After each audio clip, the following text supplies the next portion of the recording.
안녕하세요. 사라 에이든입니다. 오늘 제가 하고자 하는 이야기들은 제가 처음에 어떻게 우울증 진단을 받았고 우울증 진단을 받은 후에 어떤 과정을 거쳐서 치료를 받았는지에 대한 말씀을 드리고자 하는데요. 이야기를 시작하기 전에 당부드리고 싶은 말씀은 저는 우울증이나 혹은 특정 몸의 증상들에 대해서 전문 지식을 가지고 있는 전문가는 아니라는 점입니다. 다만 제가 실제로 겪었던 일들을 여러분께 이야기함으로써 혹시 정말 힘든 시기를 겪고 계시는 분들이 계시다면 그분들이 그 시기를 이겨나가는데 조금이나마 도움이 되는 케이스 스터디가 되었으면 좋겠다라는 바람으로 이야기를 시작하고자 합니다.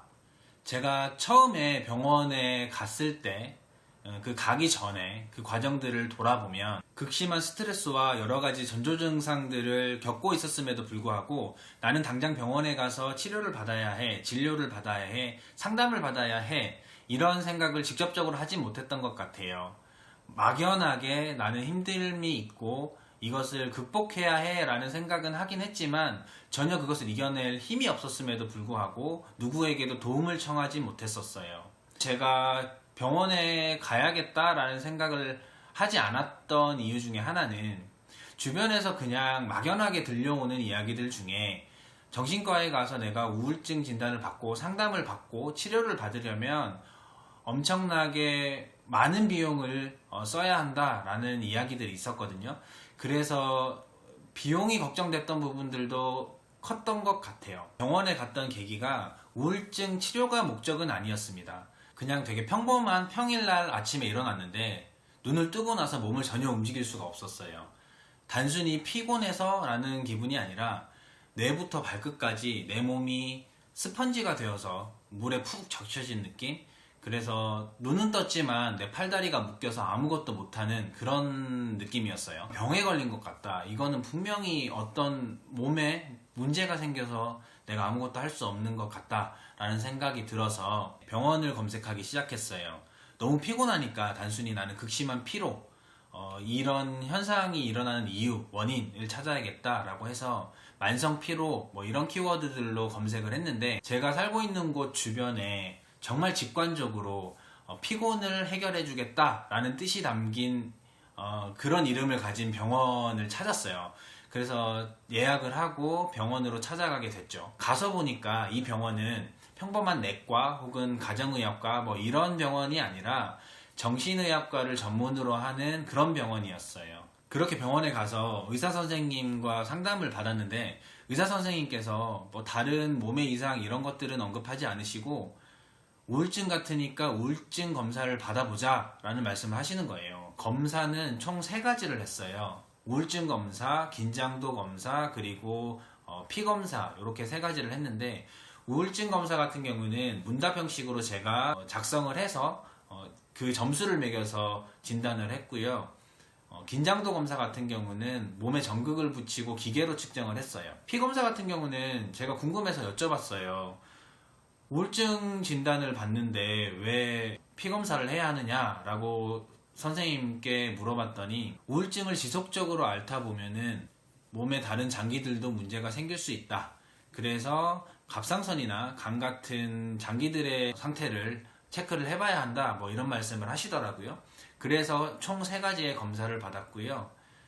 검사 결과는 우울증은 정상 수치보다 2배 이상 높게 나왔고 긴장도는 거의 최고치에 다다랐던 것 같아요. 당연한 거죠. 아침에 일어났는데 온몸이 경직되고 아무것도 할 수 없을 정도의 피로감을 느꼈으니까 그건 당연했던 거라고 생각을 했어요.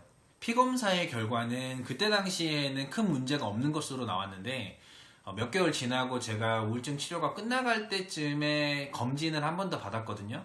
그때는 상당히 좋지 않게 나왔어요. 공복혈당이 진짜 높았고 중성지방 수치도 높았어요. 그냥 평범한 수치가 아니었기 때문에 확진 검사를 받으라는 조언을 받고 당뇨 전문병원에 가서 검진도 받았고요. 뭐 그런 일들이 있었습니다. 우울증 확진을 받고 나서 제가 처음 했던 질문이 나 우울증 약 먹기 싫은데요. 우울증 약 안 먹으면 안 돼요? 상담 치료하고 싶어요. 라는 이야기를 했었거든요. 상담만으로 치료하는 경우에는 완치율이 낮다고 말씀을 하셨고, 우울증 약을 먹어야 효과도 좋고 경과도 좋다라는 말씀을 하셨어요.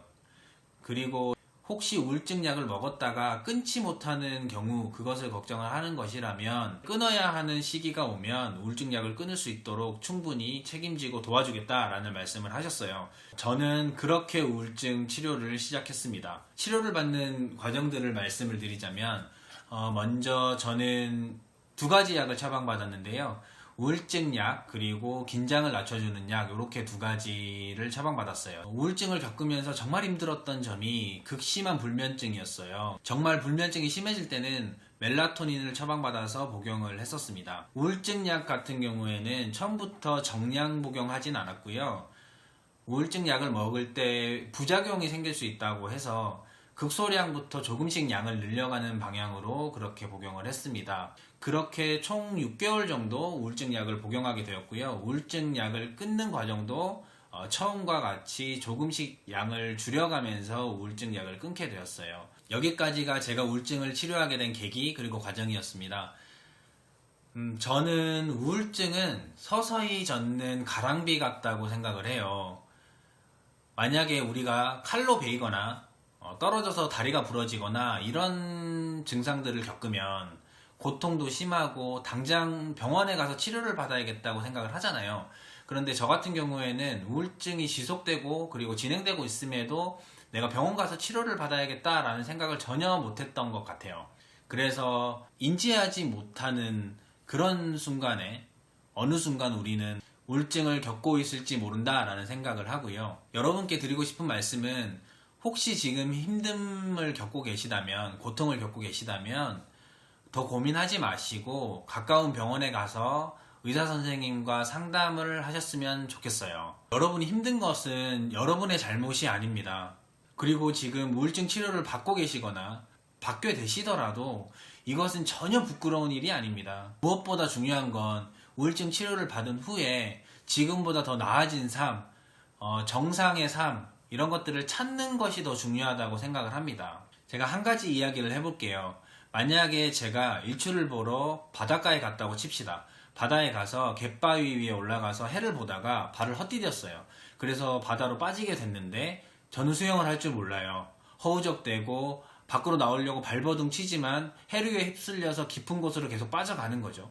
우울증이 그것과 비슷하다고 생각을 합니다. 하지만 그런 일련의 과정 중에서 제가 해를 보러 바닷가에 간 것이 제 잘못일까요? 그것은 제 잘못이 아니에요. 저는 해를 보러 단순히 바닷가에 갔었던 것 뿐이고, 바닷가에 가서 운이 없게 발을 헛디뎌서 바다에 빠졌을 뿐이에요. 하지만 생각을 해보세요. 수영을 못하는 사람이 바다에 빠지면 그 파도를 헤치고 물 밖으로 다시 나올 수 있을까요? 혼자 힘으로는 절대 못 나옵니다. 그렇기 때문에 누군가의 도움이 필요해요. 우울증도 똑같다고 생각을 해요. 우리가 우울증을 극복하고 좀 더 나은 삶을 살기 위해서는 누군가의 도움이 필요하다는 거죠.